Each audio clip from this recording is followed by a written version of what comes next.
Hello everyone, as always I am so excited to be before you with another video. I am here talking about the topic of transition. I did part 1 and part 2, and today I'm actually completing the third part of the series. Part 1 and 2 was about knowing when your assignment is complete, knowing when you have satisfied the requirements, knowing when you have literally fulfilled everything that you can do in a place, for a person, place, whatever it is. You know that there's nothing else to offer. You know that it has come to an end. The season is over.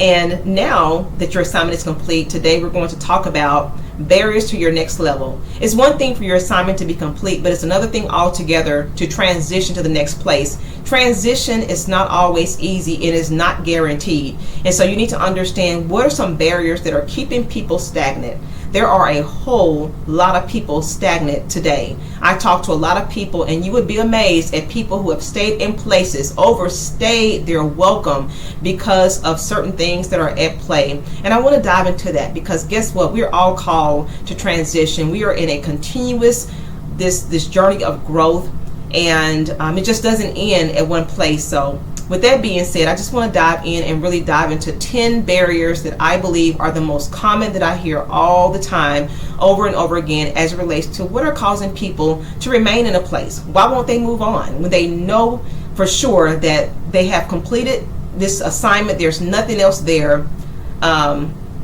There's no growth there. There's nothing, no value that's being added, but yet they stay. So I want to talk about that today for you, and I hope that it is a true value add to those of you all who find yourself in a season of transition. You know that this season is coming to an end. You can see the new season on the horizon. You can feel it. You may not be able to articulate what is happening, what exactly is coming, but you know that it is requiring you to transition and move to another place, whether it is mentally, spiritually, or physically.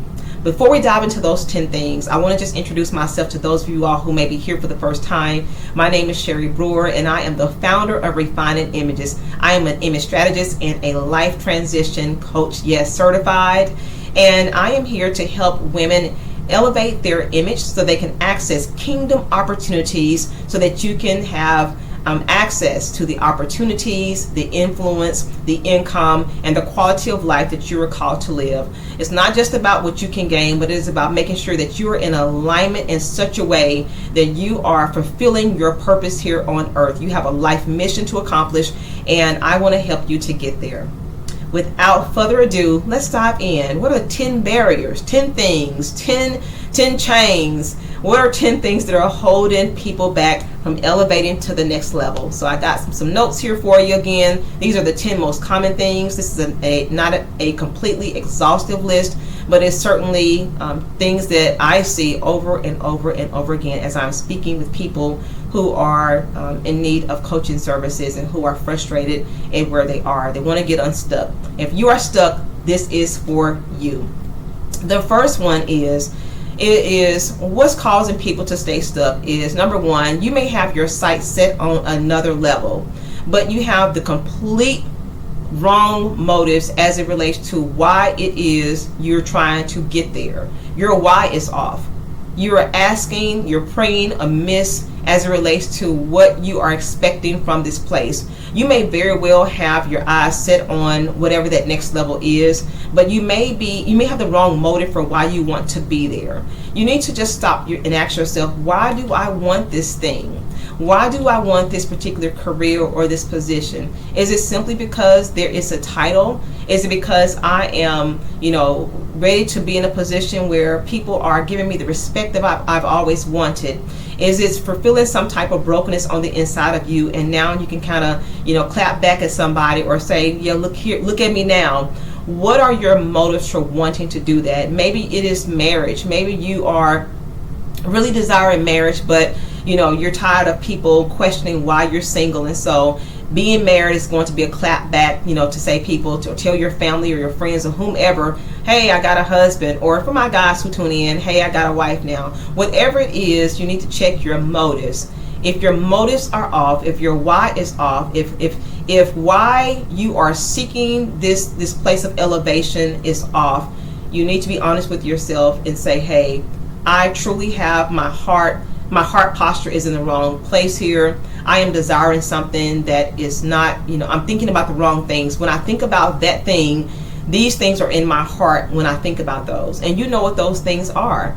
You know when your heart is off. You know when you're not thinking the right way. You know the type of thoughts you have as it relates to that. So think about your why.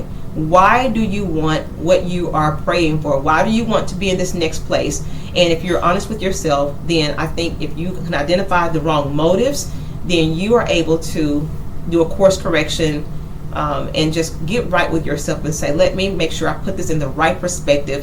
What is the true benefit for me being called, me having a mission to serve in this place? If you're wanting to be served, then you have the wrong motives. It is what you can give out of the abundance of your gifting.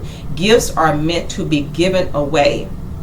And if you are trying to go someplace it's all about what you can receive, then that is a huge red flag that your motives are off.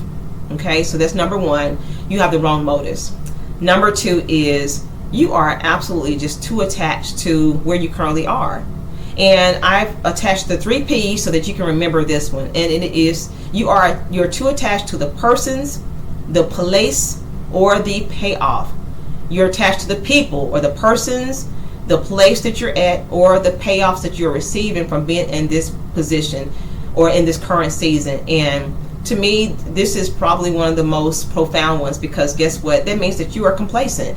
That means that you're comfortable. That means that you are actually, even though you know that time is up, even though that you know that you are functioning at about 20 or 30%, as I've mentioned in the other videos, that you're barely pouring out of yourself, you're barely contributing to your environment, you're barely contributing to the people, you're barely contributing to the place that you're at, whether it's a business or a corporation, somewhere that you're serving, your ministry, whatever it is, whatever place it is, or the payoff. You're receiving something. You get this nice paycheck, you get these perks. The perks are so great that you just can't imagine leaving these perks. You don't know what the next level has. You don't know if you'll be able to get those things. Whatever it is, you are too attached to it. And being attached to that thing is really detrimental. It's detrimental for you to understand. You have to cut those things loose. You have to tell yourself, you know what, I have to have the faith to step over and to the next level, and I have to just allow myself to just believe that what's on the next side, on the other side, is even better. And I'm going to talk about faith here in just a minute. But you're too attached to the persons, to the place, or actually to the payoffs that you're receiving from where you are right now. Think about that. What is it that you are receiving right now that is so awesome that you cannot imagine giving it up? Number 3 is, although your assignment is complete, you are just actually ill-equipped to move forward. Now, just because someone graduates from one level doesn't mean that they are just automatically ready for the next level, because guess what? There could be lessons that are intertwined in your current level, and you have just decided that you are not going to focus on that.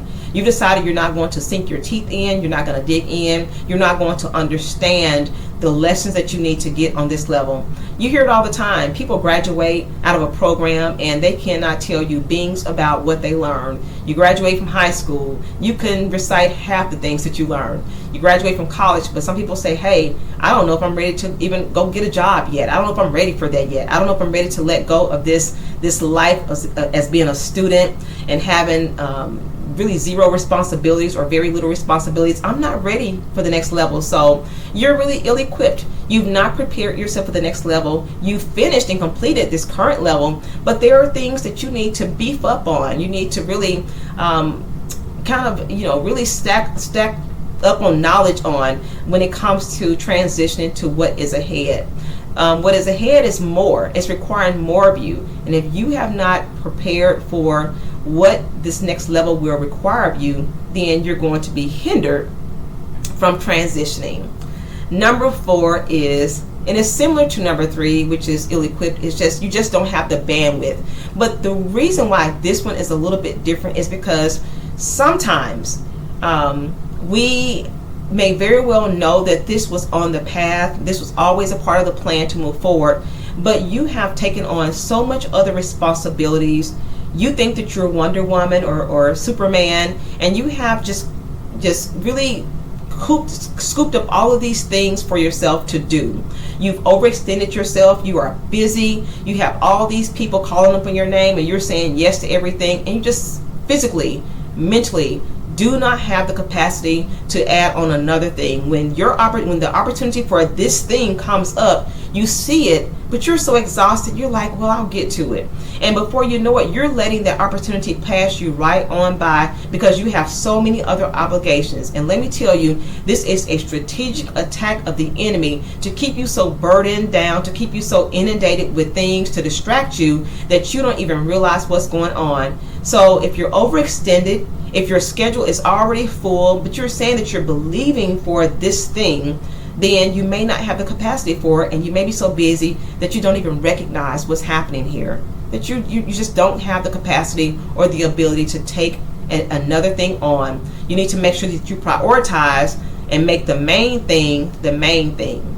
Don't allow the minor things to have a higher position and a station in your life than what the major things should have. So you need to look at all the things that you have stacked up, your schedule, what's being required of you, where you're being pulled, and prioritize and make room for the very thing that you know that you're called to. Number 5 is distracted. I just mentioned that. Being distracted is that you are looking at other things that you have no business looking at. This is a big one. All these are huge, you all. I'm telling you. Listen, you know this thing you're supposed to be doing, or things. We're all multi-dimensional. And so you know that this thing is what you're called to, right? But guess what? Sometimes we can be like, a squirrel, and we see that this thing is going on over here, this opportunity is going on over here. Oh my gosh, on social media, they're doing $100,000 mastermind class. You can make $100K in 1 month. Oh my goodness, there's another multi-level marketing ideal that's out there. And look at my neighbor. I know this person. They're actually succeeding in that. I'm telling you, with social media, we have so many ideas at our fingertips, and it is so easy to be distracted. It is so easy to be distracted, and before you know it, you're picking up all these little ideas. Let me tell myself here. Now I'm knowing that I'm supposed to be doing certain things in my business, and I'll just call out. I was trying to focus on etiquette classes for children, and instead of doing that, I would get inundated with these requests out of nowhere. Hey, do you want to join Primerica? Hey, do you want to sell Avon? Do you want to sell Mary Kay? Do you want to sell It Works? I'm telling you, and not just asking me these things, y'all, I literally did this stuff. Oh gosh, I'm about to cough. I've come back from my trip, my vacation last week with a little bit of a crud, and I'm coming down off of that, so I'm afraid to laugh because if I do, I'm going to go on a coughing spell here. But anyway, so you are distracted. All of these ideas, you have family members coming to you with ideas, friends coming to you with ideas. Ideas are just raining down from heaven, it seems like. And you just like, hey, I need to jump on top of that. I need to go do day trading. I need to go do all of this stuff. And you're not even focused on what you know that you should be focused on. Not to say that those things, it's not bad. Not to say that you can't do those things as a side hustle or to make some extra dollars, but you've got to make sure that you're doing the main thing first. So put down all that stuff, get off social media, looking over on somebody else's page, and stop signing up for these mastermind classes and giving out your thousands of dollars to all these things to do, when you have not even done your thing. You have a ministry to start, you have a business to start, you have something that you know you're supposed to be doing, but it's so much more easier if someone tells you what to do, or if you can just, join a group and they got it all laid out for you. No, this requires blood, sweat, and tears for you to get involved and to do the work for the very thing that you're supposed to be doing yourself. You got to break away from that bad habit of just having things laid out for you. And that's one of the issues when you're transitioning from a 9-to-5 job, is that it's organized, the work is given to you, you know what you need to do every day. But when you're having to do it on your own or start something that's requiring you to really just show up for yourself, it can be a little difficult when you're not used to operating in that space. Okay?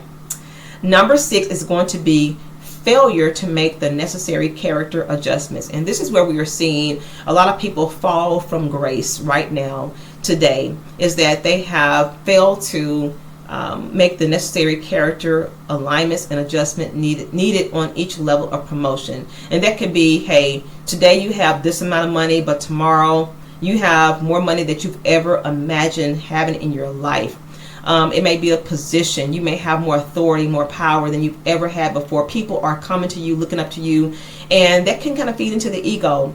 But if your if your character is not in check, if you don't have a posture of humility, if you don't remind yourself, this is why I am here, which is to serve, to have a servant's heart, which is to do the will of my Father in heaven, then you're going to get full of yourself and you're going to start to turn into this monster. You're going to have this beast on the inside of you just waiting to come out, waiting for the right opportunity to showcase and make you act a whole fool out here in these streets. Okay, so pay attention to the character flaws that you see. You know where you lack integrity, you know where you fall short, and you need to call yourself out on that and really pray for a spirit of excellence to show up better in those areas, and ask God to call out within you right now. Ask God to give you a report card. Lord, where am I at with this? How can I improve in this area? What things will hinder me on the next level? And it just may be that you are not seeing the doors open quite yet because you need to fix some things first. So I would say make sure that you will fix those necessary character issues and mature to a place where you're operating in a way that when you respond to people that you've not had to respond to before, and a lot of times it's the capacity, it's the ability to deal with a lot of people. One day I remember praying for this particular ministry, and there was not a lot of people in the ministry, and I was like, wow, this word is amazing. Why are there not that many people here in this ministry? And I heard the Lord speak to me and said that the heart will always be comparable to the crowd. So the minister in that location had to have the right heart posture to handle the amount of people in that particular crowd. And I believe God was doing him a favor for not allowing that ministry to explode, because his heart posture was not in the right place to receive that many people. Now, you see churches all the time that have all these people, these mega churches, but that still doesn't mean that their heart is in the right place because they have so many people. So if you do have a smaller ministry, or if it's not a ministry, whether it's just a smaller stewardship of whatever it is you're over, be thankful for small beginnings. And it allows you to have the space to tweak your character, to make errors, to make flaws, and to do it in front of a small audience and say, you know what, I apologize, I was wrong for that. And rather than exploding and having a larger audience, and some people will not apologize, they will not accept responsibility for their mistakes, and their ego has blown up, they have an image to maintain, and they're just not willing to do that. And so unfortunately those people will end up falling the hard way. So make sure that you make the necessary character changes needed for this next level. Number 8 is guilt. You feel guilty about transitioning to the next level. You know that you've been called to a certain level, a certain status. Those of you all who know that you're called higher, oftentimes it's the people who don't want it. Oftentimes it's the people who would rather stay in the background and just be unseen. Listen, just let me work back here in the background. Those are the people who are called oftentimes to be up front. But you feel guilty. You know that you're called to a level of wealth, or you see it coming. You know that you're called to a level of influence, but you feel guilty about that because guess what? It requires you to leave some people behind. Not everyone can go with you. It requires you to just really look around your surroundings and know that I am leaving some people behind that's dependent on me to bring them along with me. And it doesn't go that way. So if you're feeling guilt or guilty because you know that you can't stay, you know that you're called to something more, and you feel like that, you know what, wow, why me? You may even be feeling a little bit unworthy. Why me? Why not this person? They're nice, they're kind, but unfortunately for you in your mind and how you're thinking, you're the chosen one. And it's not really an unfortunate thing, but really you are the chosen person. You're called to do this, and you feel guilty about it. And so you need to resolve this spirit of guilt that you're carrying on with you. that you're carrying with you, so that this won't hinder you from transitioning to the next level. All right, number 9, we're getting through here. We got 2 more to go. Number 9 is you're unwilling to make the sacrifice to what is required. Being unwilling to pay the cost. There is a cost for elevation. Please know that there is a cost for moving higher. To whom much is given, much is required. It's going to cost you something that you may not ever see anybody else around you paying. And you may be wondering, why am I having to sacrifice all this? Why am I doing that? And if you actually share with other people what you're having to pay the cost for, they're looking at you like you are stone crazy. You need to pay a cost. And if you're not willing to pay the cost of time, the cost of your energy, the cost of effort, the cost of possibly lack of sleep, the cost of having to really dig in and research and study, the cost of shutting your mouth when you want to say something, the cost of biting your tongue, the cost of being humble, the cost of allowing the Lord to fight your battles on this level, whereas before you let some things slip out on this level, the Lord is like, no, you will not. You absolutely will not say that. So there's a cost. Humility costs a lot. You feel sometimes humility can hurt physically on the inside of your body when you're having to humble yourself and you want to say something and you know that you're not called to say it.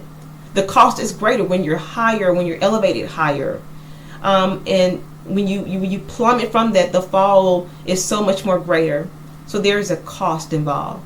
Are you willing to pay the cost for the next level?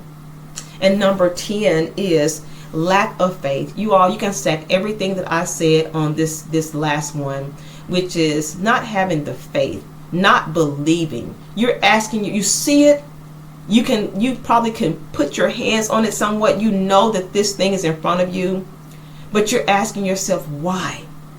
How is this going to happen? I don't understand it. Logically, you can't even perceive, you can't conceive, you can't even put it together as to how God is going to make this happen. You don't have the faith. And if you do not have the faith that's involved for this next level, you will not get there. Faith is going to carry you in this level. It's not going to be by your human effort. It's not going to be by your own wisdom. It is by faith. You must have the faith to do something that is far bigger and beyond your human capacity. The next level always raises the bar, raises the standard in such a way that it requires you to have to lean into the Lord on even a greater scale. Okay?